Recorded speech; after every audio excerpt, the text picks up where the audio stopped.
Canine German Shepherd saves soldier from flaming wreck. Then this happens. The explosion lit up the night like lightning.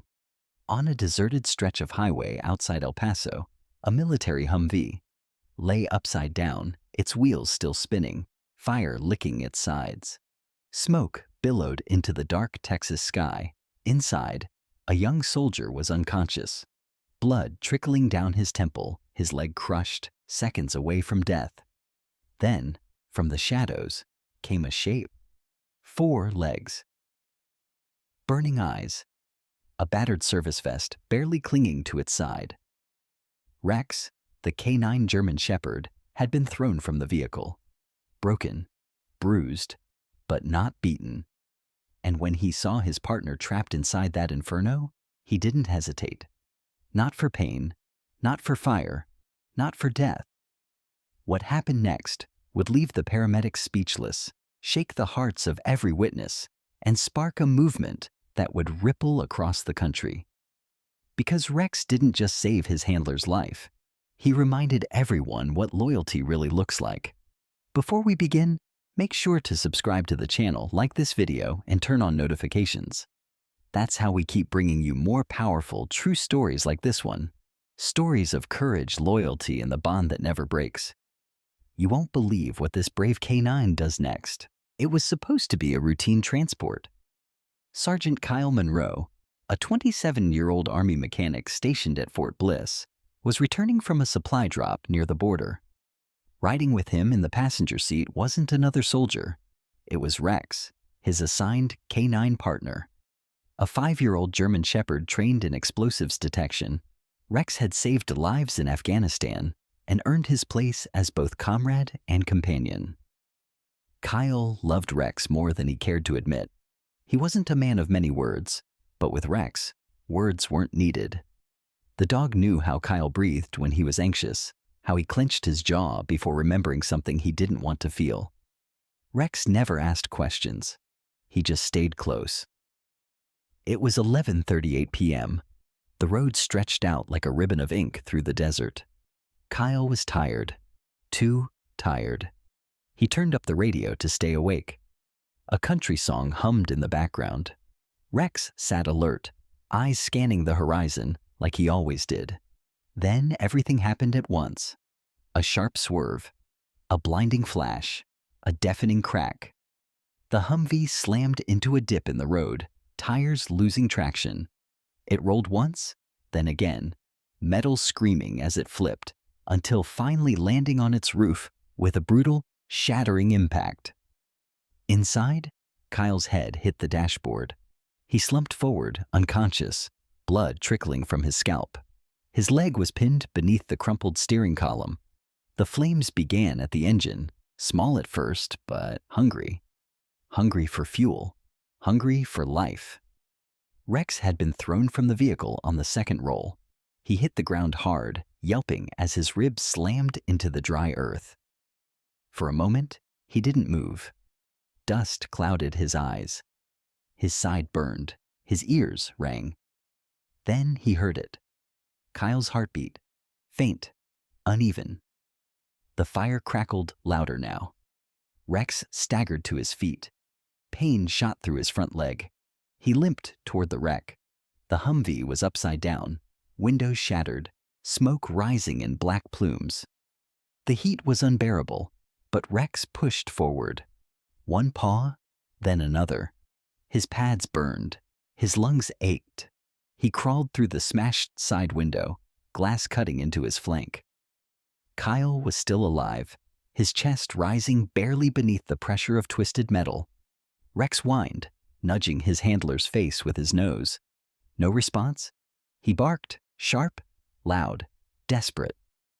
Nothing. Then he grabbed the collar of Kyle's vest in his teeth and pulled. It was no use. The leg was stuck.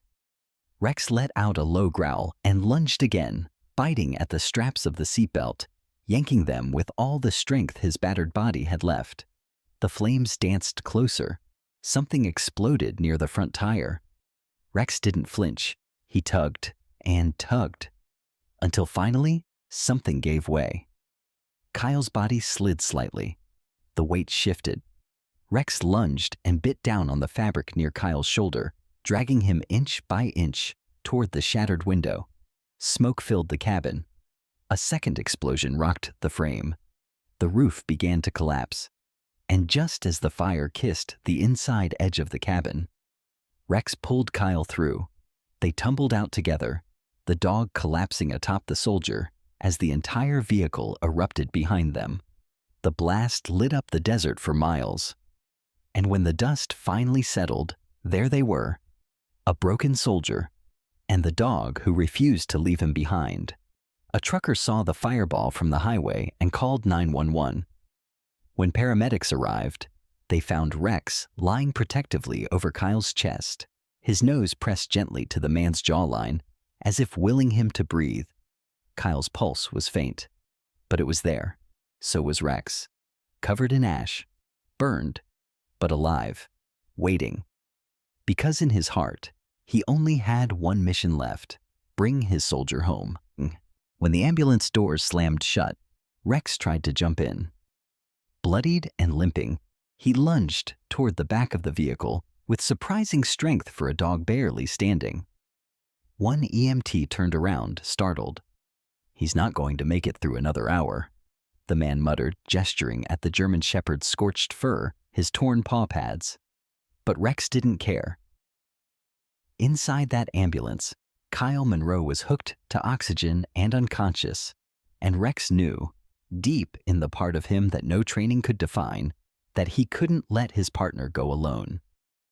Another EMT stepped between them. "He's a military working dog. He's not allowed in transport." Rex growled, low and guttural, not a threat, but a protest. Lieutenant Maria Ortiz, the first officer on scene and a former canine handler herself, crouched beside Rex and put a hand gently on his muzzle. "Easy, boy," she whispered. "He's safe now. You did it." But Rex didn't move. His body shook, not just from injury, but from something deeper: refusal. Refusal to be left behind, to break the bond. Maria looked into his eyes and saw something there. A plea, not just a dog waiting for orders, a soul demanding not to be separated. She turned to the EMT. "Let him ride. If that man wakes up, he's gonna need to see that dog." After a pause, the EMT nodded. "Front seat only. If he starts crashing, we can't risk interference." Maria opened the passenger door. "Come on, hero." Rex hesitated, then climbed in slowly, every step a struggle. But once in, he turned his head toward the back, where Kyle lay, and stayed perfectly still. The ambulance raced toward the trauma center, sirens piercing the night. At El Paso Regional Medical, doctors fought to stabilize Kyle. Broken femur, cracked ribs, internal bleeding, his vitals spiked, dropped, then leveled again. A roller coaster of survival. Rex lay outside the ER doors, refusing to move. Nurses brought him water. A medic cleaned the blood from his coat, but no one could coax him away. He waited. Hours passed. Then morning came. Inside, Kyle stirred. His eyes fluttered open slowly, unfocused at first, then sharpening under the harsh hospital lights. He whispered, "Rex?" The nurse beside him paused. "Who's Rex?" Kyle blinked hard. "My dog." The nurse smiled. "He's here. He didn't leave you." Kyle tried to sit up. Pain cracked through his chest. "Let me see him." "You're not stable yet." "Let me see him." The nurse sighed, touched her radio, and said something quietly. 5 minutes later, the door opened. Rex limped in, bandaged, slow. The nurse guided him gently, but he didn't need direction. He found Kyle in a second. The moment their eyes met, something shifted in the room. The machines still beeped. The IV still dripped. But suddenly, the only thing that mattered was that the soldier and the dog had found each other again. Rex let out a soft whine, laid his head on the edge of the bed, and closed his eyes. Kyle reached down and touched his ears. "You stayed," he whispered. Rex didn't move. He didn't have to. The connection said it all. Over the next 2 days, the hospital allowed Rex to visit twice more. Each time, Kyle's vitals improved. The staff started calling him the therapy dog who earned the title. But not everyone was thrilled. A representative from the Army K-9 division arrived on the 3rd day. He wore a pressed uniform and carried a clipboard. His tone was cold. "Rex is government property. Once he's stable, he'll be returned to active duty or reassigned." Kyle's jaw tightened. "He saved my life. He's still deployable. I won't let you take him. Sergeant, the paperwork doesn't care about loyalty. Rules are rules." Kyle looked at Rex, then back at the officer. Then maybe it's time someone broke them. And just like that, the real fight began. The discharge papers came 2 weeks later. Kyle was wheeled out of El Paso Regional with a titanium rod in his leg, a long scar trailing his left side, and a heart that felt heavier than any of it. He wasn't going home. He was going to war, with the very system he had served. Rex wasn't beside him. The Army had transported the dog to an evaluation facility on the edge of the base. Kyle hadn't been allowed to say goodbye. "Too emotional," the officer had said. "These transitions are easier if the handler lets go." But Kyle wasn't letting go. He spent the first 3 days at the recovery barracks making calls, writing appeals, and demanding meetings. His commander sympathized, but shrugged. "It's regulation, Monroe. If the dog's fit for duty, he rotates. We need him." "He's not a weapon," Kyle said. "He's family." The base psychologist nodded. "That may be true, but the Army doesn't see it that way." Meanwhile, Rex sat in a cage, a clean one, with food and care. But no voice he knew, no hand that smelled like safety. Every time a door opened, his ears perked, tail lifted, then dropped again. He didn't eat much, didn't bark, just waited, guarding memories no one could see. Back in the barracks, Kyle limped down the hall with a cane and sat at his laptop, scrolling through photos of Rex. From their first day in Afghanistan, from training in New Mexico, from the mission where Rex had sniffed out a buried explosive and saved 3 lives. Kyle remembered the moment he knew the dog was different, not just brave, but human in his own way. It had been after an IED hit a nearby unit. Rex didn't bark or panic. He found a young soldier crying under rubble and sat beside him, resting his head on the boy's chest until medics arrived. Kyle had seen men freeze in fear. Rex never had. That night, Kyle wrote a letter. Not to the Army, but to the people. He posted it online with the title, "My dog saved me. Now I'm fighting to save him." The letter went viral in under 48 hours. Thousands of comments poured in. Veterans, civilians, animal lovers. People who had never served but knew what it meant to love something with 4 legs and a silent soul. News outlets picked it up. CNN called. Then Fox. Then a veteran-run nonprofit. Within a week, Kyle was on the morning news, his cane leaning against the chair, the scar on his face barely healed. "I didn't come here to bash the Army," he said. "I'm proud of my service, but Rex isn't a gun. He's not gear, he's a life, and he didn't stop being a soldier when we came home." That afternoon, the facility received over 3,000 calls demanding Rex's release. Still, the military pushed back. Rex was a government asset. Kyle didn't care. He filed a formal adoption request. When it was denied, he appealed again and again. Finally, a young legal officer on base, Captain Alyssa Green, called him in. She closed the door behind her. "Listen," she said, "there's a clause. It's buried in old protocol. If the dog is deemed emotionally bonded beyond reassignment, if separation causes measurable distress, he can be retired early." Kyle raised an eyebrow, And who makes that decision? She smiled. We do. 3 days later, Kyle walked into the evaluation room on crutches. Rex was sitting in the corner. The moment he saw Kyle, he leapt to his feet, tail wagging, whining, limping from his own wounds, but trying to move. Kyle dropped the crutches and fell to his knees. Rex barreled into his chest.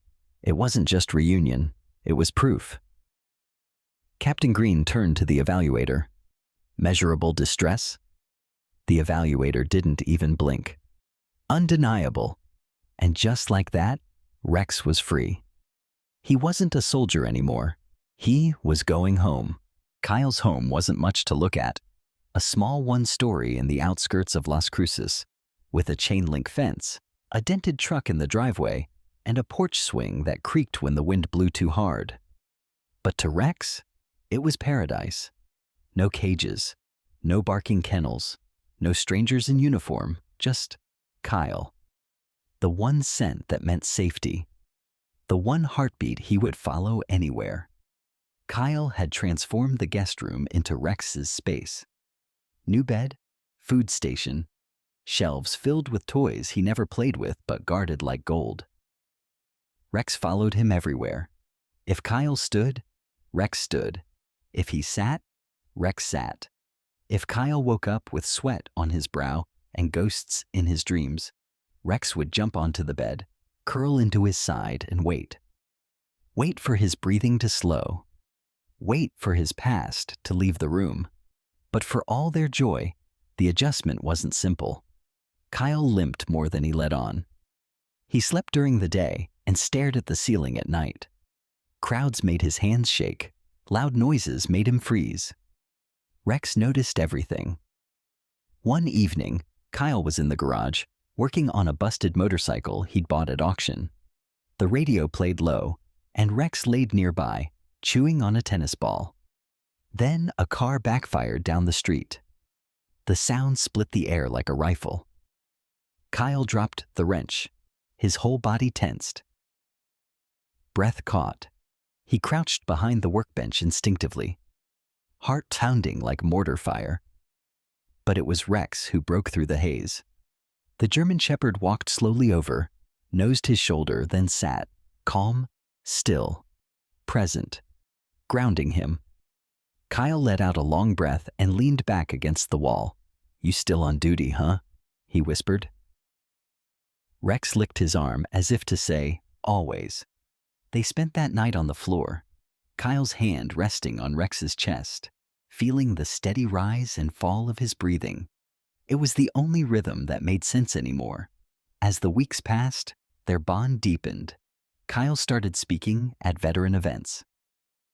He told Rex's story, not as a fairy tale, but as a reality. A story of survival, of wounds that don't bleed, of loyalty that doesn't need words. At one small-town VFW, an older vet approached him after a speech, tears in his eyes. I lost my partner in '71. I never got to say goodbye. Kyle nodded. Mine almost got taken too, but he held on, long enough for me to fight back. Rex stood beside him, silent, noble. The crowd took pictures. Donations poured in for military K-9 retirement care. One woman offered to build a memorial sculpture of Rex for the local park. Kyle politely declined. He's not done living, he said. But it wasn't just public attention that grew. Something in Kyle began to shift. He started sleeping better, stopped needing the cane, laughed sometimes, without meaning to. It wasn't that Rex healed him. It was that Rex reminded him he wasn't broken beyond repair. One Sunday afternoon, Kyle sat on the back porch, the sun setting behind the mountains, Rex laying at his feet. A soft breeze rustled the mesquite trees. For the first time in years, peace didn't feel like something borrowed. It felt real. Then his phone buzzed. It was Captain Alyssa Green. You might want to see this. Check your email. Kyle opened it. An article from a national magazine, title, The K-9 Who Brought His Soldier Back. Photos of Rex dragging him from the wreck. screenshots of the letter Kyle had posted, quotes from veterans who said the story saved them from doing something irreversible. Kyle stared in at the screen, stunned. Then he looked down at Rex. "You're not just my dog," he whispered. "You're everybody's now." Rex lifted his head and blinked, content. As the stars came out, Kyle leaned back and closed his eyes. Home wasn't quiet. Not really. But it was safe. And for two souls who'd walked through fire, that was a nut. 3 months had passed since Rex had officially retired. Kyle's limp was barely noticeable now, though he still carried pain in places a doctor couldn't reach. Most mornings began the same: black coffee, a walk around the neighborhood with Rex, and then a few quiet hours on the back porch with the dog's head resting on his foot. Their rhythm was simple, sacred. Then the phone rang. It was Captain Alyssa Green again. "Sorry to bother you," she said, her voice unusually tense. "But we've got a situation, and it concerns Rex." Kyle straightened in his chair. "What kind of situation?" "There was a bombing attempt in Phoenix this morning. A K-9 unit got injured, trying to prevent it. They stopped the worst of it. But the handler, he didn't make it." Kyle exhaled sharply. "Damn." Alyssa continued. "The explosive was traced to a new group. Advanced stuff. Homemade, but sophisticated. They left notes, threats. They're targeting vets and their families. We have intel that Rex's name, your name, was in their files." Kyle stood, his knuckles white around the phone. "How?" "We're still piecing that together. But you and Rex were part of an op 2 years ago in Kandahar. Someone connected to that mission is likely behind this." Kyle glanced at Rex, who lay nearby, ears twitching.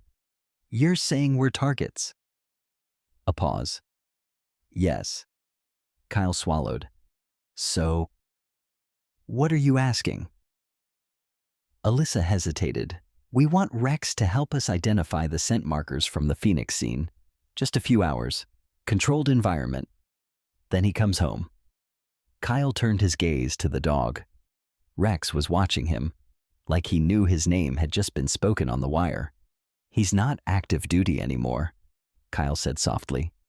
"He's earned rest." "I know, but we're short on time, and he may be the only one trained on that compound signature. He sniffed it in Kabul. No one else in the system has." Kyle closed his eyes. "Let me ask him." The line went quiet. Kyle crouched beside Rex, rubbing the scar behind his ear. "You hear all that, buddy?" Rex tilted his head, then licked Kyle's palm. "You up for one more?" Rex stood. No hesitation. The next morning, they arrived at the Phoenix field office. Rex wore his vest again, the same one scorched from the wreck, now repaired and refitted. As Kyle buckled the strap beneath his chest, something stirred inside him. Not pride, not fear. Something older than both. Trust. The bomb unit's lead technician, Sergeant Emily Davis, briefed them quickly. "We've recreated the scent markers from the scene. It's a mix of acetone, nitrate, and an unknown oil compound. We're hoping Rex will recognize the trace." The room went still as Kyle gave the command, "Search." Rex moved like he'd never stopped working. Down the hall, nose to the floor, then circling the test zone. His body stiffened. A growl rose in his throat. He sat, indicating a match. Emily turned to Kyle. "That's it?" They took swabs, scanned for deeper compounds.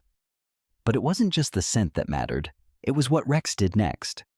He followed the trail to the building's ventilation system and barked twice.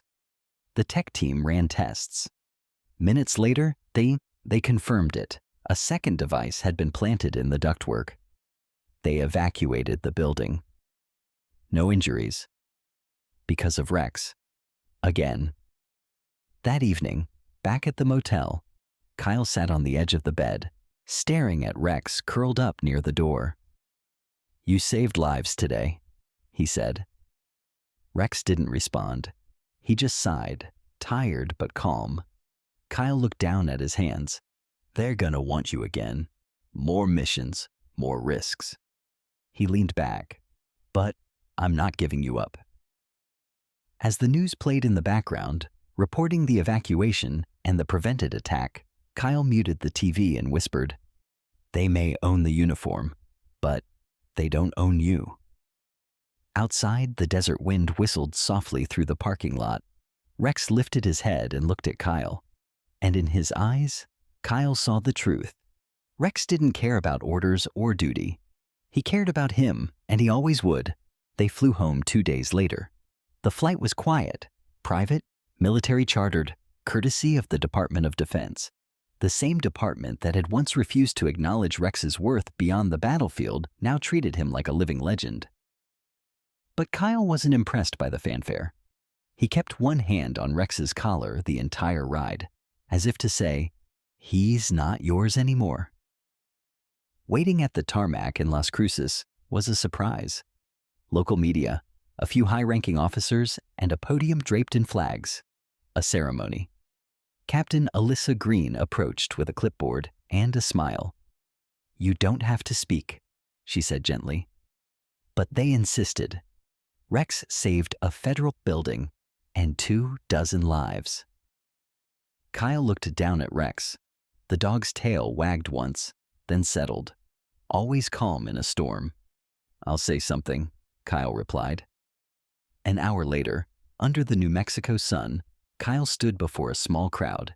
His leg ached, and his heart beat faster than he wanted it to, but he held the mic steady. "I've worn the uniform," he began, "and I've seen what war does to people, and to dogs." He glanced at Rex, who sat beside the podium wearing a new medal on his collar. "This dog doesn't know what the news says about him. He doesn't know about medals or politics.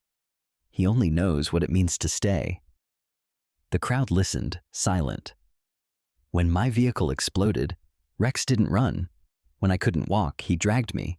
When I couldn't sleep, he stayed awake with me. And when they told me he wasn't mine to keep, he waited until I fought to make him family." He paused. Rex isn't just a hero. He's proof that loyalty has no uniform, no rank, just heart.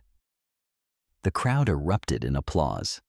Afterward, a general stepped forward with a formal document.